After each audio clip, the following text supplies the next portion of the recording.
Dr. LaTanya White. She is the recipient of the North Star and Innovative New Scholar Awards for Entrepreneurship, Education, and Research. She is an expert in belonging, racial equity, and entrepreneurship. As a result of her leadership, impact, and contributions to the education and business administration sectors, Dr. White was recognized by the U.S. Department of State as a Fulbright Specialist. She leverages her research and expertise on Black entrepreneurship and the racial wealth gap to help inclusive entrepreneurs support organizations that create racial equity in their policies, praxis, and programming. Dr. White is a two-time author, TEDx speaker, and founder of Concept Creative Group. Good afternoon, everyone. Thank you so much, Rotary Club of DC, for having me. I'm Dr. LaTanya White. And I first have a question for you. And that question is, what do you think is the opposite of love? No? Okay. Indifference, apathy, or indifference. Thank you so much. So what I would like for us to walk away from our time together is really understanding this difference between love and indifference, the difference between power and privilege, and then even looking at the differences between marginalization and transformation. As AJ, I know him as AJ, introduced me. I'm an award-winning entrepreneur, Fulbright Specialist, all the things, and a mom. So on this picture, there is an image of my family, or a little bit of my family. My grandmother had 9 kids, so this is only a sampling of us. But this is my mom, my sister, and my daughter. And so in the research that I conducted on wealth transfer, and really through this lens of love, right?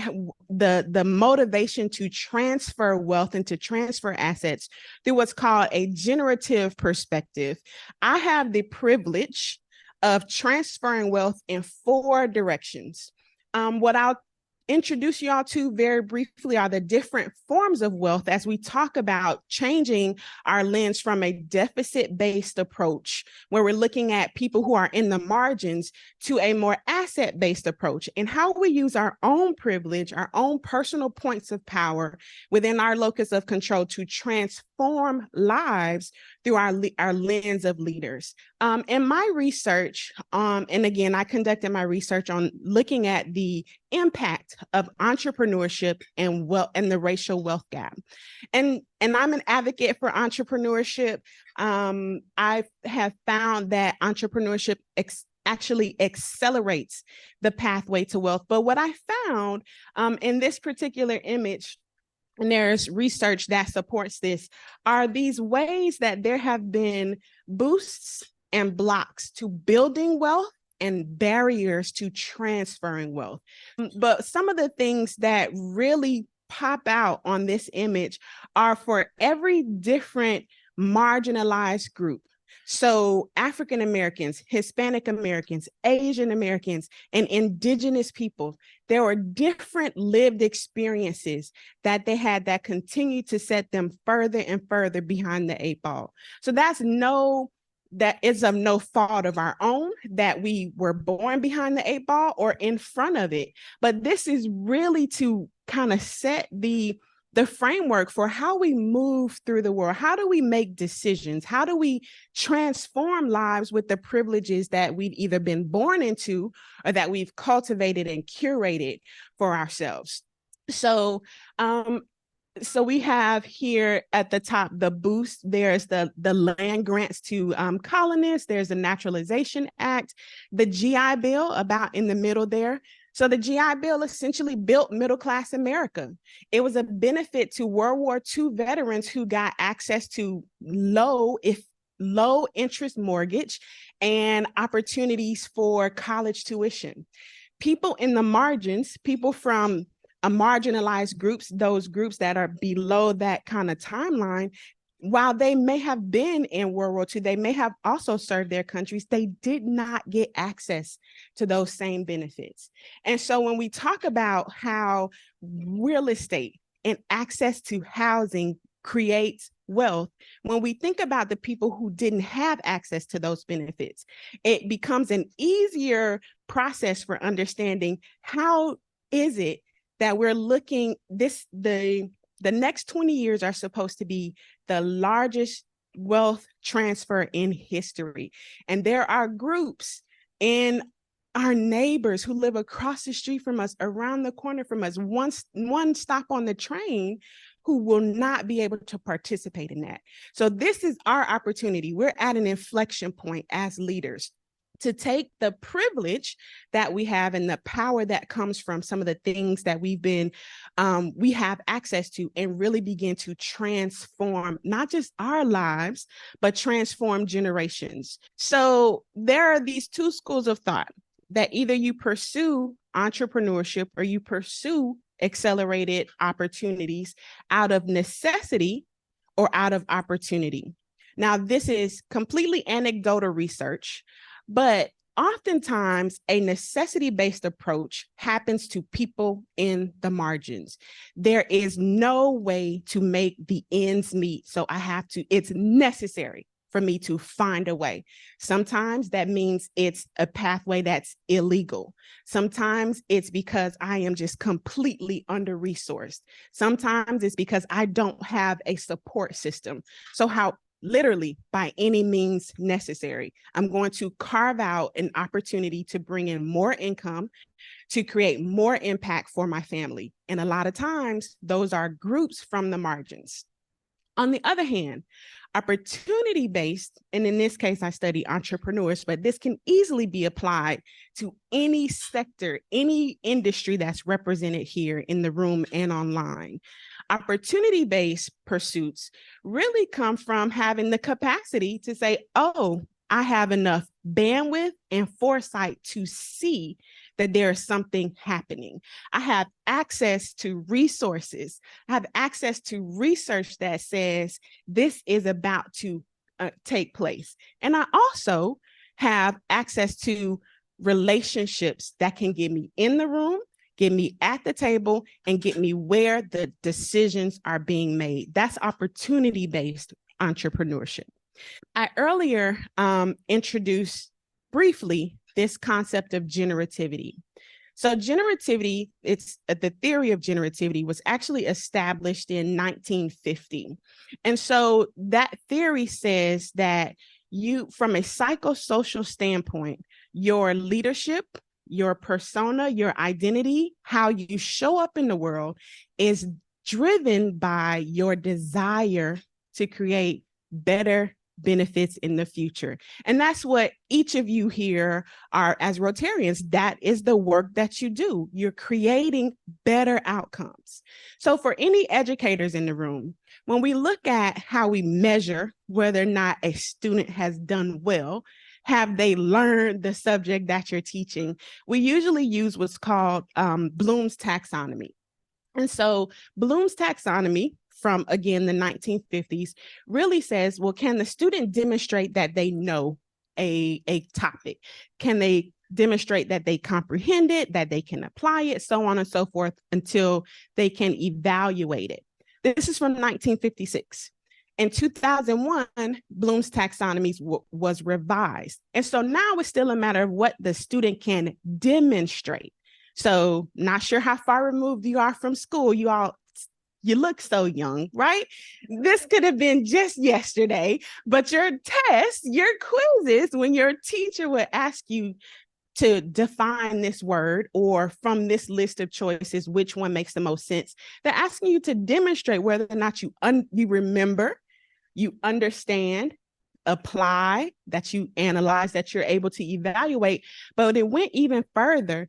Can you create? And so now this is where we can loop in this concept of transformation.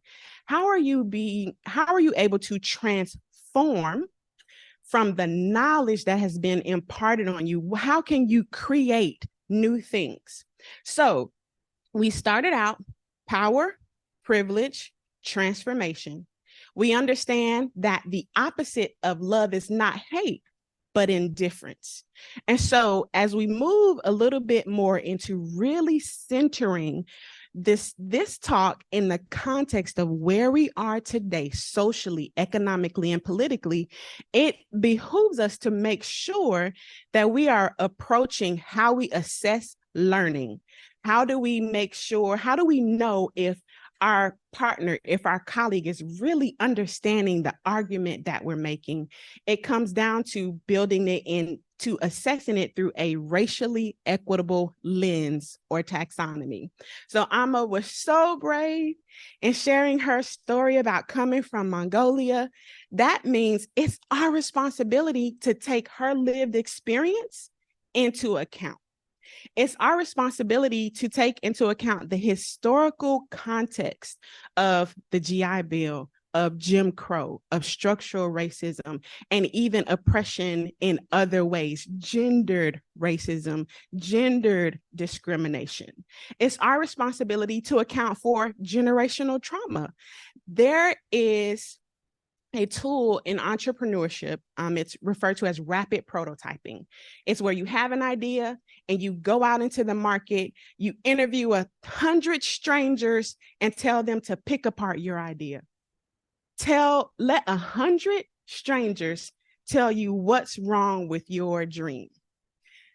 From a cultural standpoint, understanding how Amma has maybe been separated from her family. She doesn't have a support system. Understanding how people from the margins, people from historically oppressed communities, their risk tolerance is lower. So the fact that I even want to be an entrepreneur, that's a win already. But now I have to put this dream in front of 100 people who don't know me, who may not be my cheerleaders, who don't have an idea or any perspective on my lived experience, and allow them to pick apart my dream.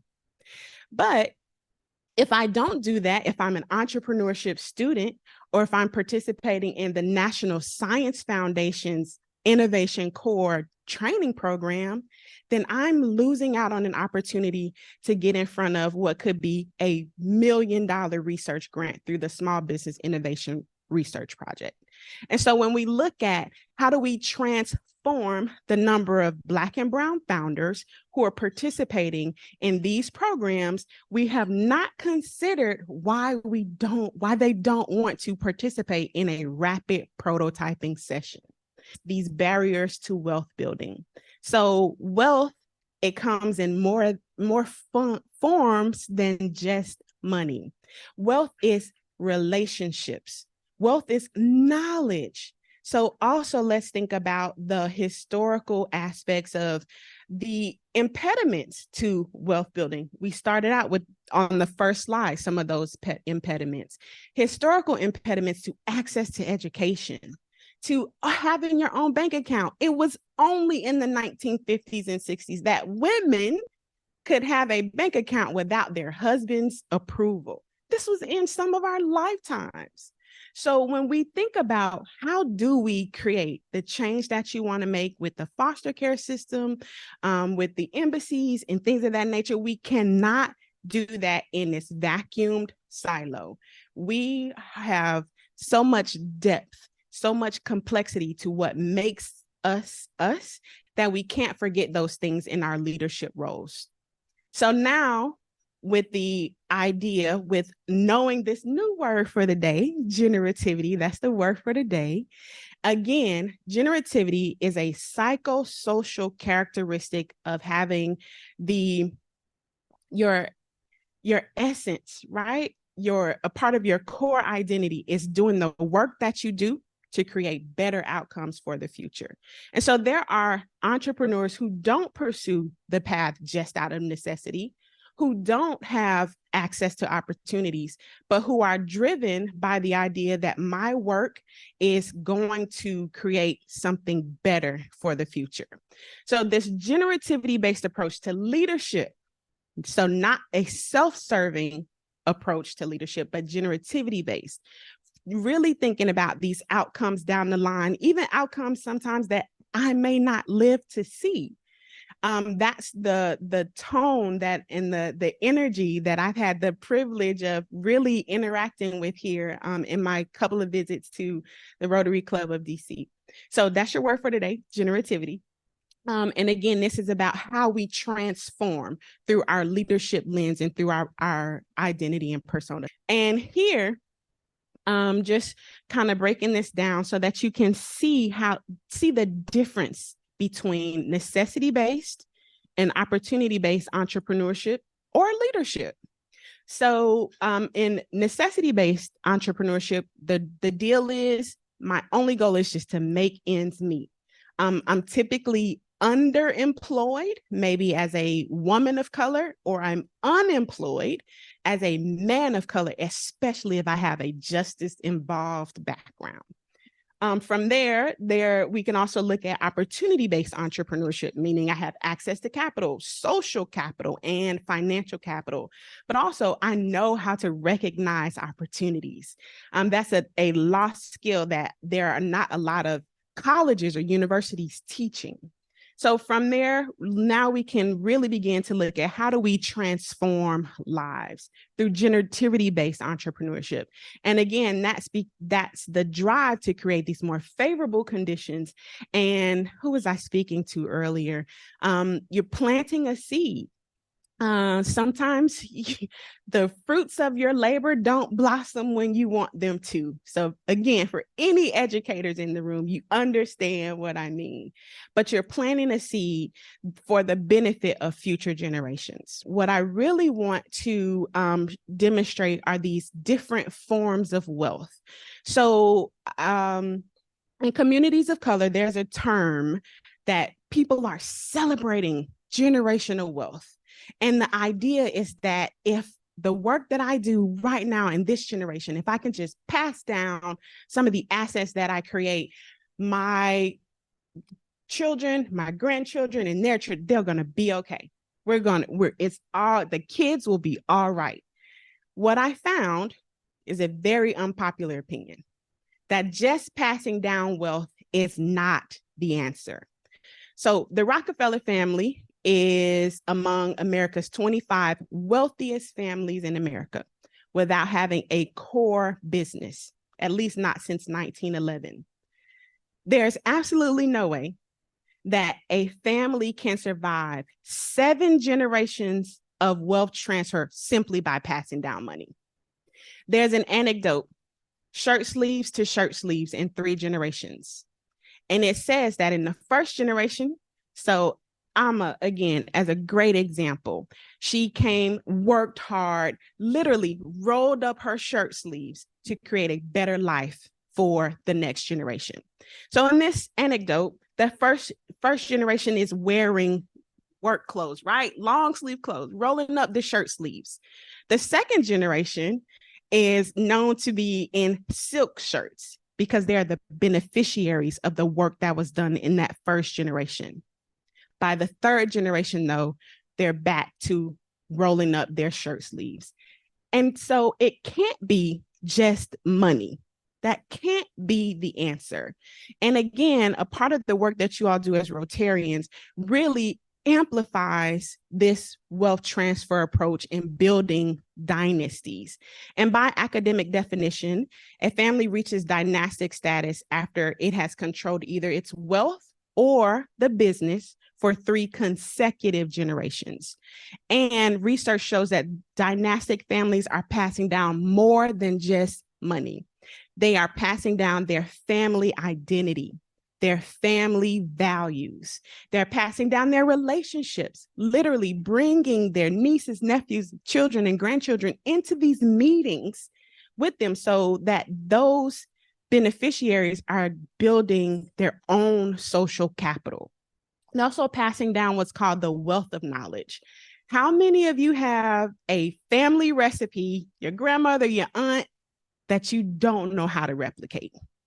That's wealth, right? Because it connects you to your ancestral narrative. Families who are building dynasties are passing down those kinds of things as well. And so my call to action for you is really to look at these ways that the people that you're connected to of the people that you're connected to, really understand, create the space where you get the opportunity to learn about their lived experience, then center that, amplify that in the work that you do every day. So from there, really making sure that you understand the policy implications of some of the things that impedes equity. What is happening right here on the Hill that's creating this narrative, and it's a narrative that's being replayed every generation. So while there's the opportunity to create dynasties through the work that you're doing from this generative approach to create these better outcomes for 3 consecutive generations, if we don't take action in 60 years, we'll be having the same conversation. And I hope that's not the case. I appreciate you all for having me, and I think we'll open it up for questions. Yes, thank you. Thank you for being here. Very nicely done. I'm working on that same track as well, passing on to future generations, at least 2. But looking at it, what 3 things should we do that is not guarantee, but it's going to enhance the opportunity to advance to the next generations? And then what 3 things should we not be doing? And these may be the opposite sides of the same coin, that would block having that next generation. The generations actually is what we need, going to be a part of this. And thank you very much for being here. Thank you. And thank you for the question. So I think maybe one of the first things to implement, to incorporate, is really a transfer of knowledge. I have a colleague at the National Museum of African American History and Culture, and she has taught me about oral history and how to do intergenerational interviews. So I'm sure you enjoy spending time with your grandchildren, and they love to spend time with you, but how much do they know about your life? Right? How much do they know about how you got to where you are? So intergenerational oral history, right? So that's one.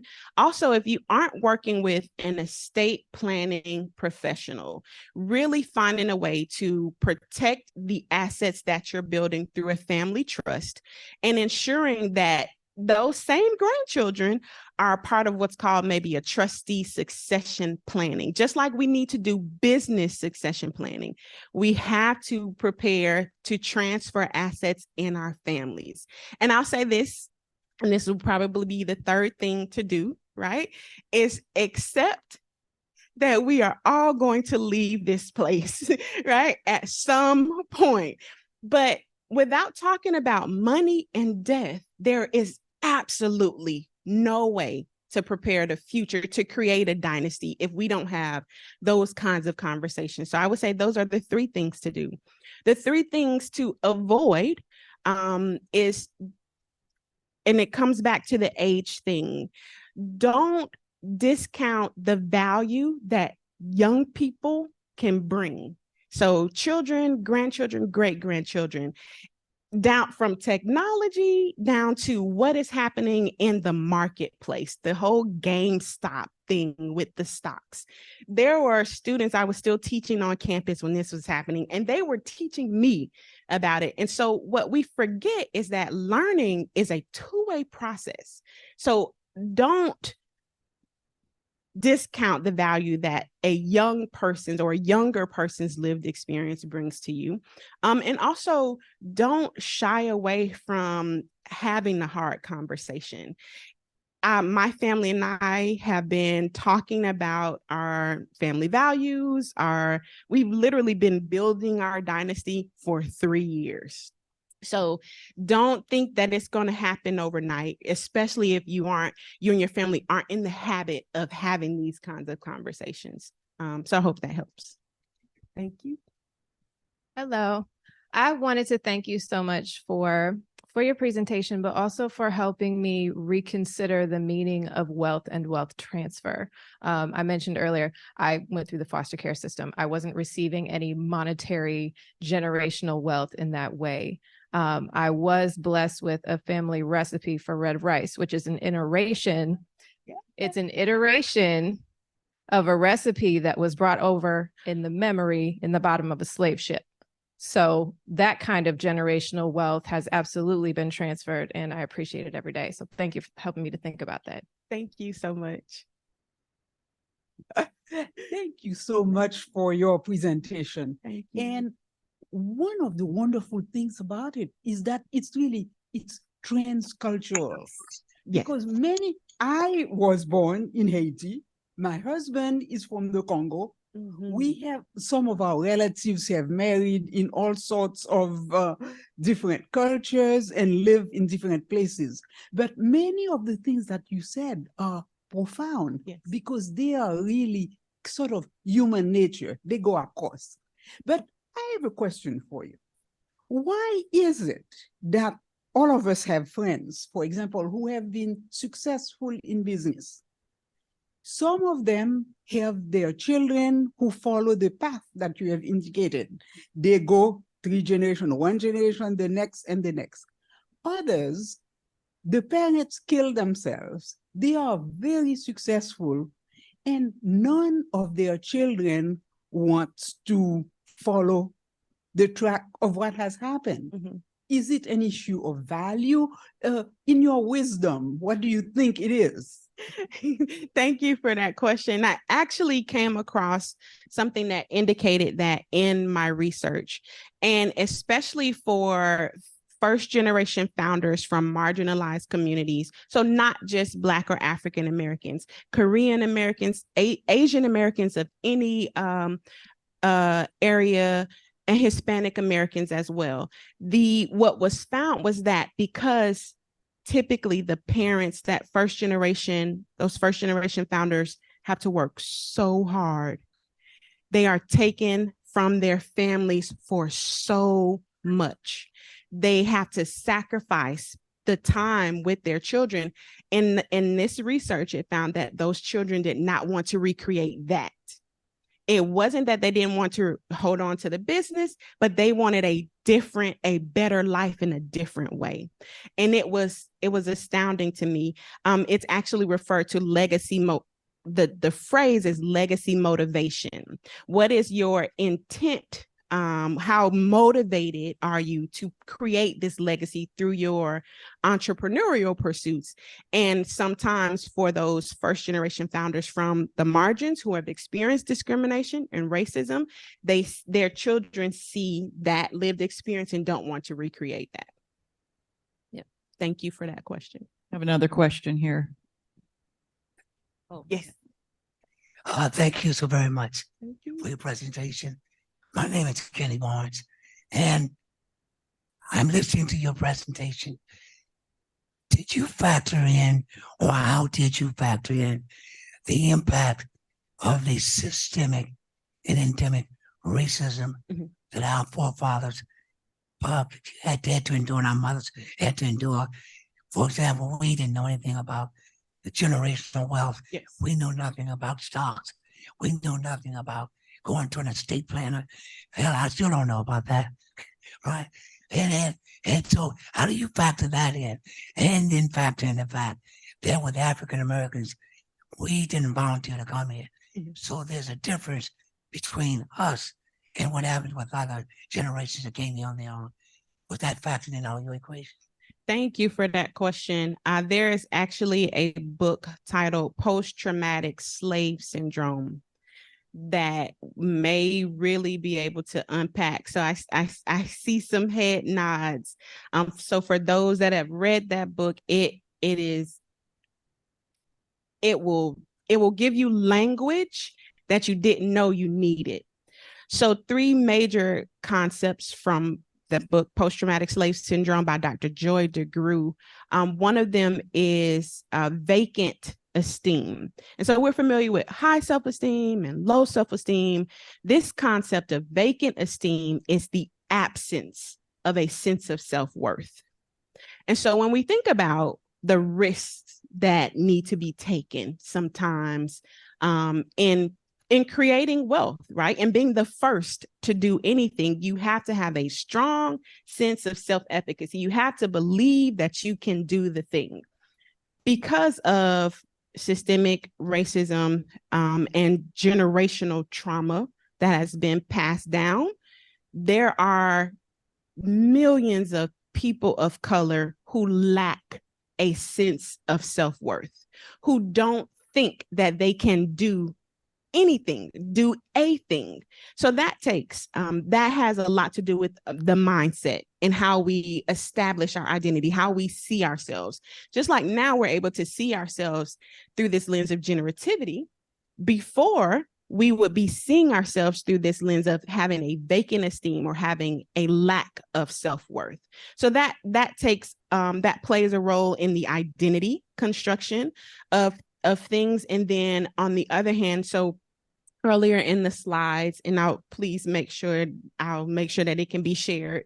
There is one timeline that shows how the impact of racism has impacted entrepreneurs. So not in general, but specifically entrepreneurs. And one of the things that came out of that was the smaller access to customers. And so even today, Black and Brown founders, and not even accounting for women of color, but Black and Brown founders generate almost 1/3 the amount of revenue that their white counterparts generate in the same line of work. And a part of that is because of social capital. A part of that is because who are you connected to? But a part of that, really, from a historical perspective, comes from the types of businesses that Black and Brown founders have been known to create: lifestyle businesses, hair salons, barbering, music, food service, house cleaning.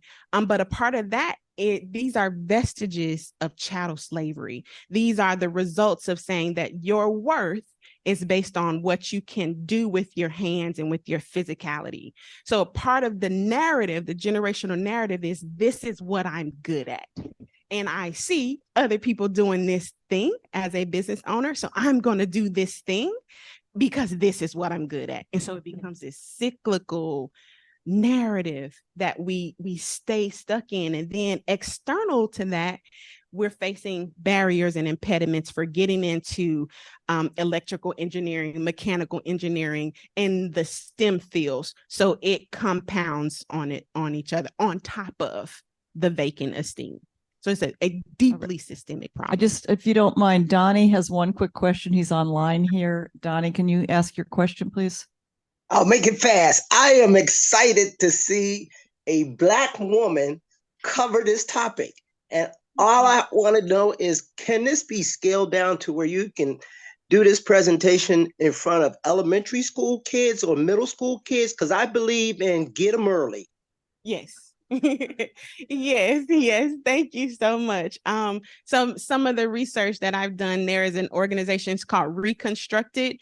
They do a lot of language and history through the lens of a K-12 learner. So I've been working with them to really make sure that it's digestible. But thank you so much for the question.